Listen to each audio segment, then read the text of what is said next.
quests. The mission was like most, not terribly fun, but a necessary chore. They used to be much more interesting to read, but perhaps it was just him, having gotten used to them. Klaus looked up at his computer screen to see a new email in his inbox. Pause it. Huh. Great. Another day here at this foundation.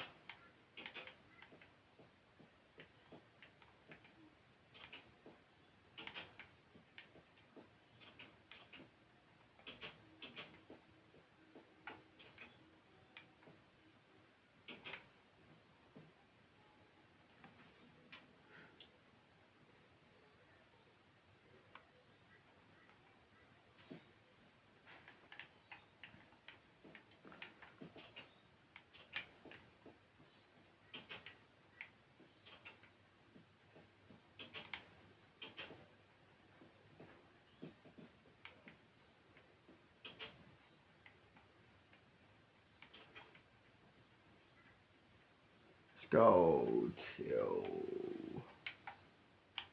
here. Under unknown. Have a bomb. He opened the email, but it was blank. Besides the subject line, back rooms, For the die, and an attachment. He clicked the header. It was pretty much impossible to hide who had sent it. The Foundation had sophisticated analysis and tracking tools at their disposal. He clicked the track button. The system searched. Now, that was indeed odd. The attachment, simply labeled seekme.jpg, was too hard to pass up. He knew he shouldn't, but he had to open it now. The image before him was simple, yet intriguing. He stared at it, looking for a hidden meaning. It was only then that he realized he was suddenly quite sleepy. He tried to keep his eyes open, but to no avail. As he drifted into unconsciousness, he mumbled, "The back rooms." Drop the bass.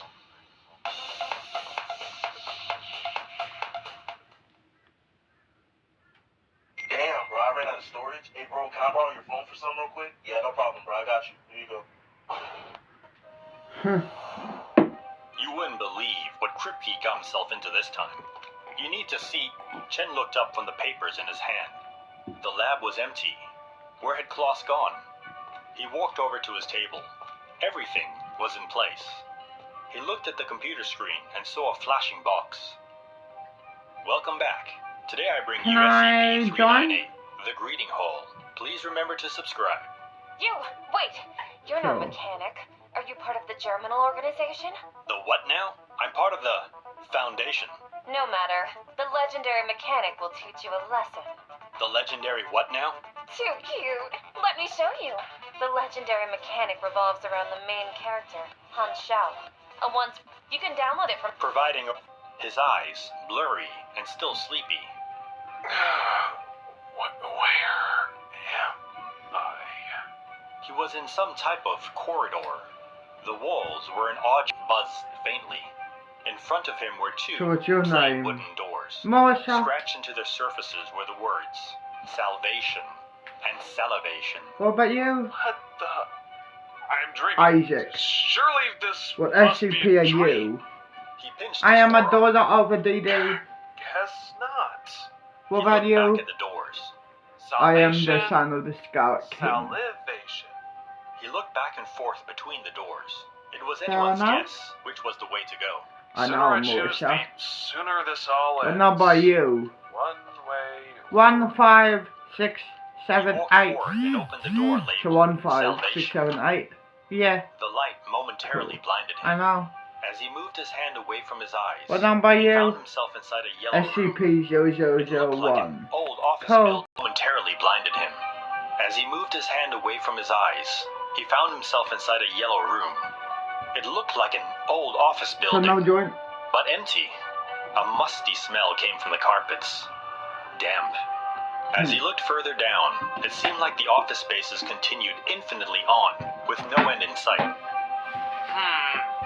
Perhaps salivation then? He turned back to go through the other door. but there was nothing there anymore. Just more yellow rooms, trailing off into the distance. Right. Okay. He turned back and walked forwards. Let's see where this goes. He walked from room to room. It all looked the same. Every so often, he saw a gap in the walls, but when he looked through them, he just saw more endless rooms. Was it a labyrinth? Or was it far worse? Infinite. Just another room. He looked back the way he had come. Had he gone in the wrong direction? Mein Liebling, what a fine man you are. Klaus whipped around. A man stood before him in full Nazi SS uniform. Klaus's eyes widened as he realized who it was. Ooh, how? Don't be so surprised. You didn't think it would be so easy, no? You're frozen. I put you in cryogenics myself. And you will have to pay for that. But not today, my son. The man walked slowly towards him. You were supposed to be with me. You were supposed to join us, not the Foundation disappointment. But how could I? Don't mumble. Weakness. One more chance. Leave the Foundation like I did. Join us. Join the Führer. I... Klaus looked down at his hands. They were shaking. Something wasn't right. He looked back up at his father. Subconscious. What did you say? Subconscious? You're not real. Of course you're not real. You're a construct of this place. I made my decision, and I will always stand by it. I'm sorry, Dad, but you chose wrong, not me. His father smiled and slowly faded away. As quickly as he had come, he was gone. Klaus felt a wave of nausea suddenly hit him. He collapsed to the ground, unconscious. He opened his eyes. It was the same, but more decayed now. The walls had cracks in them, and some of the lights dangled and flashed from the ceiling. Had he answered wrong? It seemed like he had descended to a worse place than before. Where was Chen when you needed him? He thought to himself. Well, there's nothing for it. Onwards. He continued on, through the hallways and endless rooms. It was all the same, but now dilapidated. As he turned a corner, ahead in the distance, he saw a shadow on a wall. It looked like a child. Hello? No response. He walked towards the shadow and looked around the corner. A young boy of perhaps 13 or 14 sat on the floor, looking at him.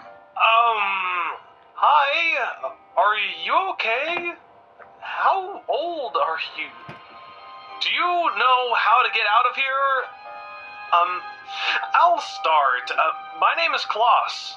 I know. How do you know that? Who are you? What's your name? You know my Gonna name. go out. I do? I know your secret. What secret? You think I don't, but So- I do.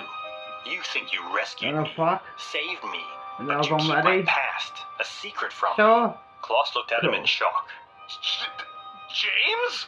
The boy nodded. But how do you know? That I was a D-class? Memories are strange. One accident, and you can lose them. But not always. Permanently. This isn't real.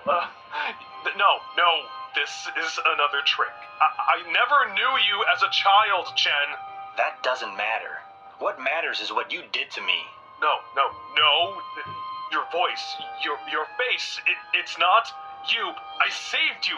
I took you out of the D-class program. You keep my secrets, my memories from me. You stole my memories. Stop. You aren't Chen.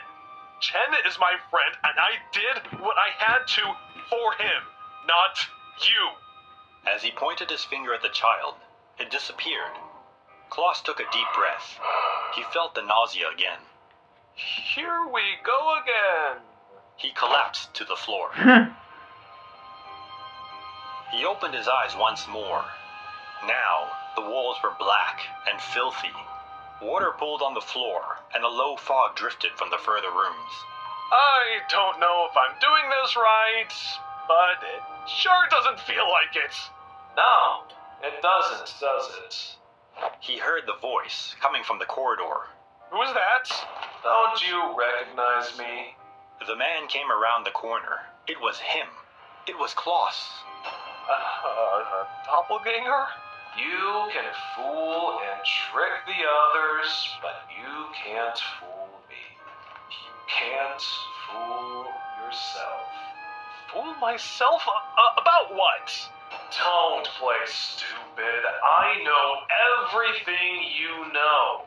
I know what lies in the recesses of that mind. That impressive mind of yours. The thing you hide behind.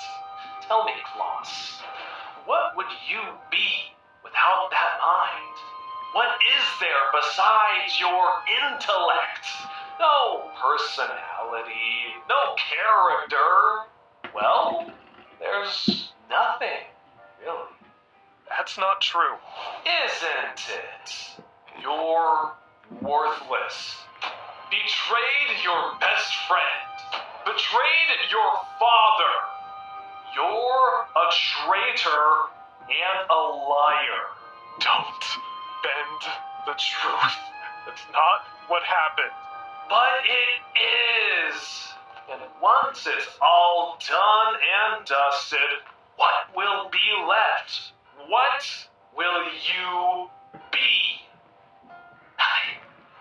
Nothing but that brain. No soul. No humanity. Oh, you've done terrible things, Doctor. You can't hide them from me. No. I tried. I always tried to do right. Lies. Not lies. Perspective. You're bending the truth. You're bending it to your truth. I can't change the past and what I've done. I've made mistakes, and people have suffered. People have died because of that. I can't change that. I haven't always done things the right way, but my goals were always clear. People might have suffered, and that's on me, but it's led me to what I am now. I'm no traitor or liar. That is on you, and you alone, doppelganger. The twin Klaus smiled and nodded. Salvation it is. He felt dizzy. The last thing he saw was a smile as he collapsed.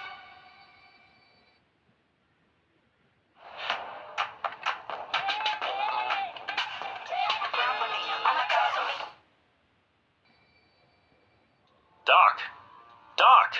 Wake up! Klaus slowly opened his eyes. Chen stood before him. Chen? You alright? We couldn't find you for days. He looked around. He was in the evidence room. How did I get here? No idea, but I 100% checked this room an hour ago, and you definitely weren't in it. What happened? Klaus patted Chen on the arm. Another day, old buddy. Another day. You sure you're okay? I will be. Alright. Oh, on another note, seems to have been a breach of the internal servers. Oh, yeah? Yep. Seems that SCP-398, aka the Greeting Hall, found a way to reach out of its containment. Let me guess. Via email. Chen gave him a quizzical look. And just how'd you know that? SCP-398 appears to all subjects as a hallway of some description. However, details differ between accounts. It is first seen as a hallway with white walls, plain wooden doors 20 meters apart and approximately 2 meters high, and brass handles with no special attributes visible. It was found on location, and upon investigation, a dimensional containment site was set up around it. The remainder of the original building surrounding it is unremarkable and has been demolished as such. 398 is contained behind a reverse airlock-style containment chamber locking mechanism, consisting of at least 3 steel doors and an atmospheric reduction system. A minimum of 2 guards must be stationed at the doors, remaining at a 50-meter distance from the entrance to the SCP. The back rooms are a place beyond time and location, perhaps an alternative dimension located somewhere deep in our collective psyche, an endless maze of procedurally generated offices, triggering memories of liminal space. 3 levels, each one deeper and more corrupt than the last. No clipping out of reality into a parallel dimension. Survive? Be calm. Only when the backrooms have become your home can you depart. Look, we all have our skeletons in the closet. None of us are perfect. When you look back at who you once were, be kind, for you are no longer that person. As always, have a care and remember to subscribe, like, and share, if you would. Until next time, farewell.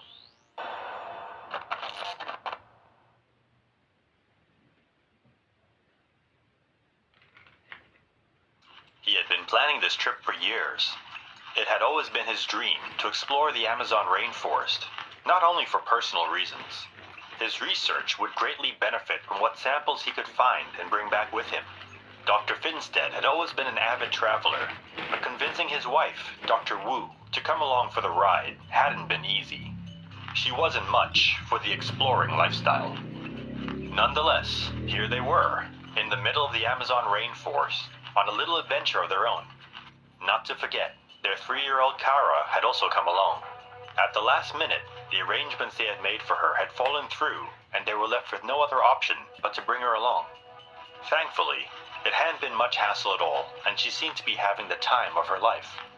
As the day wore on, they soon came to realize that they wouldn't be reaching their planned resting spot on time. They had gotten turned around sometime earlier in the day, and therefore were behind schedule. I think we'll have to camp here for the night. His wife gave him a concerned look. The land here wasn't very dry. In fact, it was downright damp, but there was nothing for it. This would have to do. As the sun set, the forest took on a darker, more malicious tone. The fire they had lit to cook their dinner cast looming shadows all around them. The night brought a whole host of different creatures out, and with them, a different type of fear. Kara came over to sit with them by the small fire. She was damp and dirty. It was practically impossible to keep her dry and clean in this environment, and they had long since given up trying. When they reached a dry campsite, she'd have a nice bath, and any problems could be dealt with as they became known.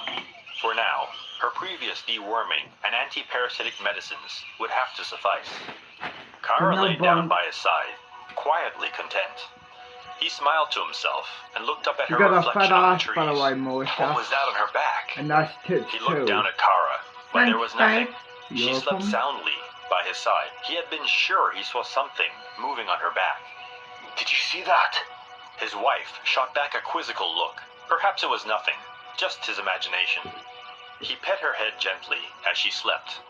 The next morning came, and they continued on their hike. It was still a fair way to the camp, but they would easily reach it now that they were already more than halfway there. The hot sun beat down upon them. The canopy of the rainforest, though, provided much-needed shelter. The humidity and wet ground made for a tough hike, however. A chesty cough is disruptive for the whole family. Help switch off your cough with Duratus. Its double-action formula breaks down mucus and clears chest congestion. Get Duratus for a great price every day at Chemist Warehouse. They reached a small village. Though it was no hotel, it would be nice to not be sleeping on the ground tonight. Dr. Wu had stated the first thing she needed was a hot bath. He wasn't sure how warm the water would be, but by this point, any shower would do. And why not make it a family event? Kara surely could use the bath as well. The 3 stepped into the outdoor shower. The cool water beating off their skin was bliss. He bent down to give Kara a good scrub. That's when he saw it. Her hair. It was moving on its own. It changed shape, curled and straightened at his mere touch. He pulled his hand back in disgust. What was in her fur? He turned to show his wife when he saw her shadow on the shower walls. Her hair was dancing and moving like a snake. Your hair! He screamed as he pointed at her. She slowly turned around, her hair waving like Medusa herself. Welcome back. Today I bring you SCP-189, Hair Imitating Parasite. Please remember to subscribe. The next thing we knew, we were here, locked up. Dr. Feinstead, you're not locked up. We're here to help you. Oh, I know. And I appreciate it. Sorry. Just being a little dramatic. Understandable. We'll try to make your stay with us as painless and as quick as possible. This thing is nasty. Why is it always worms? You better be careful with that, Jen. Wouldn't want that little guy munching through your perfectly styled hair. I know you're being sarcastic, but I sense that jealousy, Doc. Back to business. So, this little guy latches onto your skin, starts feeding off your hair, and eventually replaces it? Essentially, yes. That's pretty creepy. But otherwise, no side effects? So far, no. None that we've seen. It might actually not be an SCP. Just sounds like a parasite, really. Let's speak to the doctors and see how they're progressing, shall we? And Kara. Don't forget Kara. Chen and Klaus walked into the containment cell. the dog. Kara had been completely shaven. Though in actual fact, only 20% of her hair had remained by the time they had reached the Foundation. The other 80% had been replaced by the parasite. Is this funny to you? Sorry, I couldn't help myself. Dr. Feinstead, how are you today? It's always nice to talk to another doctor. Shove your manners. When are we getting out of here? Finstead's attitude had taken a severe shift from the days before. His always pleasant manner had seemingly been replaced with one of agitation and anger. We're doing our best. Are you really? You've shaved my dog, you've shaved my wife, you've shaved me. Why aren't we free to go? We'll need to conduct some more tests and ensure you're all totally clean, and then we can let you go. Get a move on, would ya? Klaus pulled Chen aside. He seems different today. You mean he's a total a-hole now? Well, I mean, yeah. I think he needs to be shaved. Head to toe. We've done that. He's not infected. Who said anything about being infected? Guy needs to be taught a lesson. Again. Not very professional of you, Agent Chen. But perhaps you have a point. Better safe than sorry. We'll have to give them the once over again. At least then we can release them. You know, burning that hair off would be more efficient. Now, you're just being spiteful. Dr. Finstead looked up at them, with a sullen look upon his face. Do you know how long it took me to grow this beard? I told you before, and you even agreed. I wasn't infected. Well, seems like a little shave didn't do much for his mood. I'm sorry, Doctor, but better safe than sorry. Yeah, when can we go? Very soon. You're free to move about the facility for the time being. Great. Wonderful. He scratched his freshly shaven cheek. Underneath his nails, a small red bump was forming. An agent came rushing into Klaus's office. Sir, we have a situation in the cafeteria. What is it? What's happened? Dr. Feinstead. Well, he's lost his marbles. They saw Finstead, pinned to the ground by an agent. Let me go.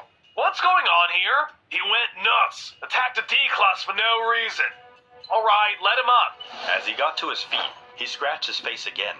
More red raised bumps had formed.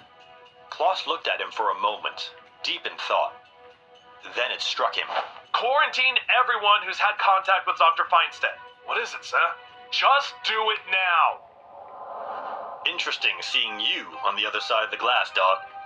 Very funny. Love the hairstyle, too. Yeah, laugh it up, Chen. Just count your lucky stars that you managed to avoid this. Explain it to me, Doc. What the hell happened? I thought Finstead was clean. He was, and he wasn't. when we shaved him, we removed all visible forms of the parasite. Visible? What happens when you shave too close? Cuts? Ingrown hairs. And we shaved him close. Twice. So, that means the parasite, it grew inwards? Exactly. His attitude shift. Who knows what the worm is feeding off now? SCP-189 is a species of parasitic roundworm capable of infesting any mammalian life form. Infection most commonly occurs as a result of direct skin contact with one or more egg sacs. Over the course of 2 to 3 days, the larva grows larger and develops into an adult. Adult 189 specimens grow only in length, extruding a tail which incorporates some of the pigments and keratin from the cells they consume into an outer cuticle. This, combined with the fact that the diameter of a specimen's tail is usually similar to that of the hair that would normally grow from the host follicle, causes 189 to be visually indistinguishable from a normal hair, except upon microscopic inspection.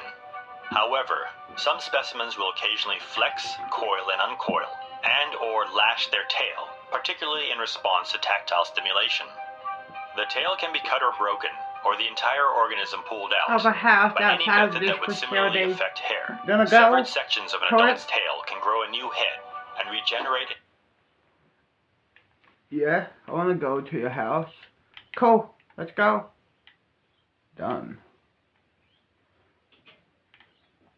How do you even get a house outside the facility? All you have to do is ask the O5 Council if they can, you know, give you a house and put, you know what I mean? Okay. And where do you think you two are going? I'm going to my house in the city. Oh, go ahead. Huh.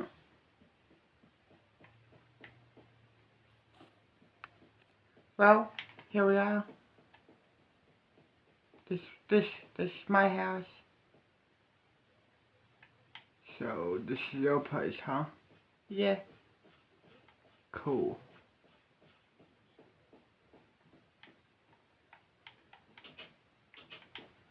The lounge room, kitchen, den table, my room, swimming pool, the basketball court out there, I seen that. The spare bedroom, cool. Backyard, fish tank. What's down here? The basement. Movie theater.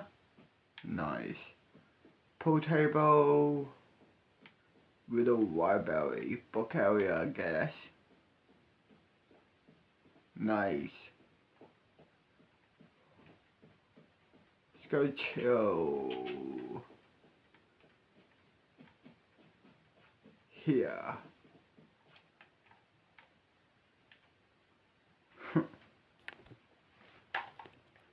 Let's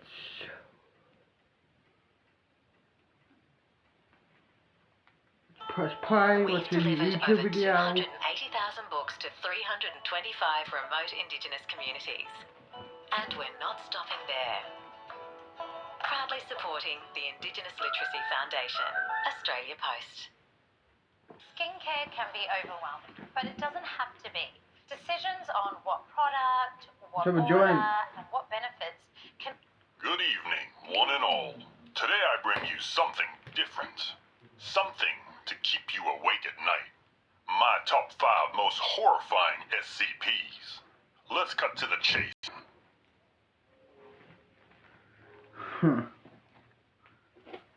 Permission to terminate.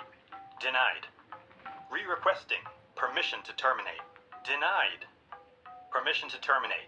With the utmost importance. With the utmost importance? It's not dangerous. In fact, it's downright friendly. How would you have even the slightest clue that this thing is... Sociable. Both men turned to see who had spoken. Ah, thank you for joining us. My pleasure, Dr. Claus and James Chen. Do we know each other? I don't believe I've had the pleasure. No, you haven't. You call me First Lieutenant, or Chen. Only my mother gets to call me James. Interesting. Just as you said, Dr. Claus. Very strong self-defense mechanisms in this one. Can we help you with something? Do you need instructions how to find the storeroom? We're busy here. We don't need any assistance from you dealing with the Thaumiel class SCP. Oh, unless you seem to think you have some special insight? Jeez, Chen. In fact, I do. She stepped forward and opened her mouth. From within, a large centipede-like creature was visible.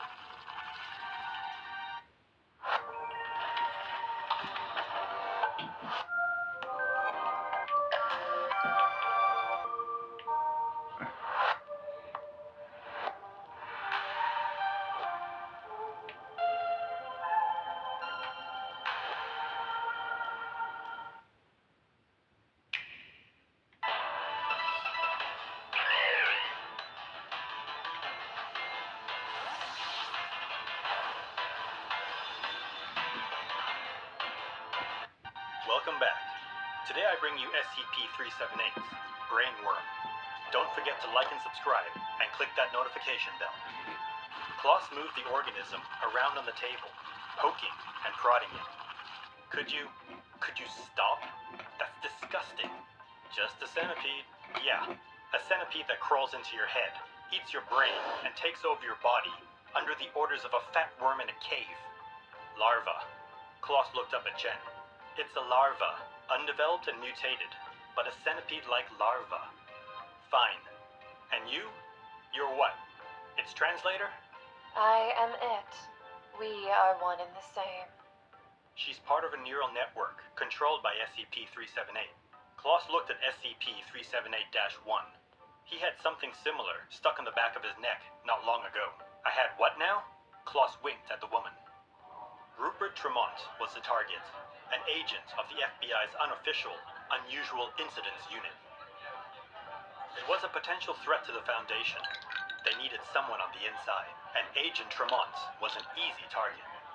A couple beers, and they'd have him. It wasn't like they hadn't done it before. SCP-378 had been discovered and taken into the Foundation's containment during the 60s, at the height of the Cold War. Its abilities to control humans made it the perfect spy. The two men approached each other in the bitter winter night.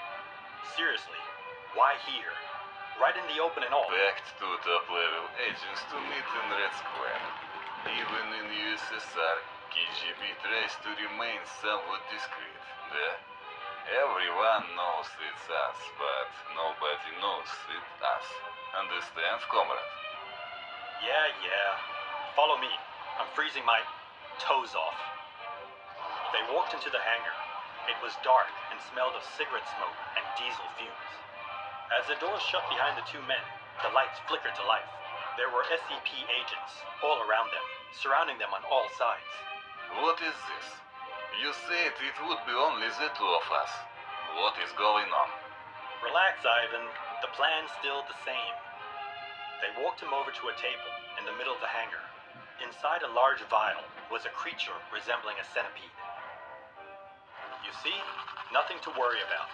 Remember, you're the double agent here. We're just your friendly American handlers. Fine. I still don't understand why so many agents. And this worm is bigger than you say. This will be difficult to smuggle into KGB headquarters. But I have the perfect person to put this little guy into. Good. But I think you're right, Ivan. It is too big to smuggle in, and I have the perfect person, too. The agents grabbed him and pinned him to the table. The last thing he saw was that centipede. Ivan walked through the corridor, now completely brain dead and under the sole control of SCP-378. He nodded his head at the man who passed him in the hallway. He turned into a room on the side of the corridor. The placard by the door read, "The agents waited in the hangar as the KGB agents, who they referred to as Ivan, came walking back in. On the table, he placed a few rolls of 35mm film containing top-secret information on the new Soviets. Good. Very good, comrade. There's more, yes? Get it. Get all of it. Listen. So this face might be of the man you double-crossed. Do not forget who I actually am. We are on the same side. You will keep up your side of the bargains, yes? Of course. Lisa Martin won't be harmed. Lisa was the leverage. SCP-378's Achilles tendon. For whatever reason, she was his favorite instance, and although it could always make another, it caused it great distress when one was lost.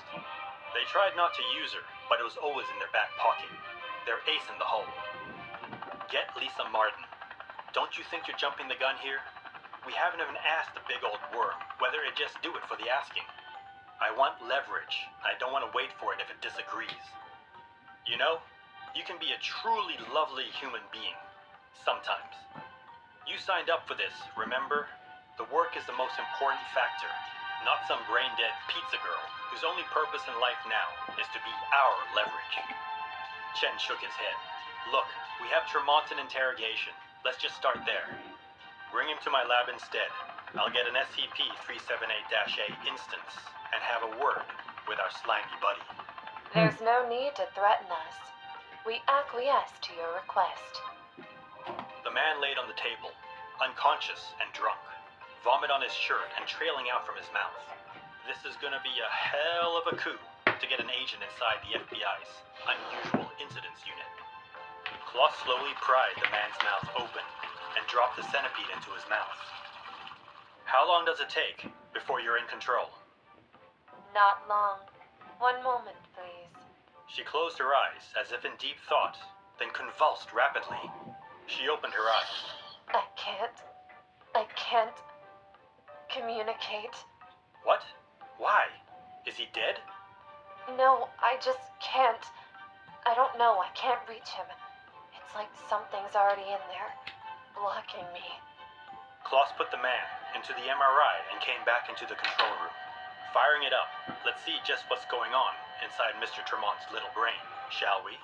The image flickered to life and slowly came into focus.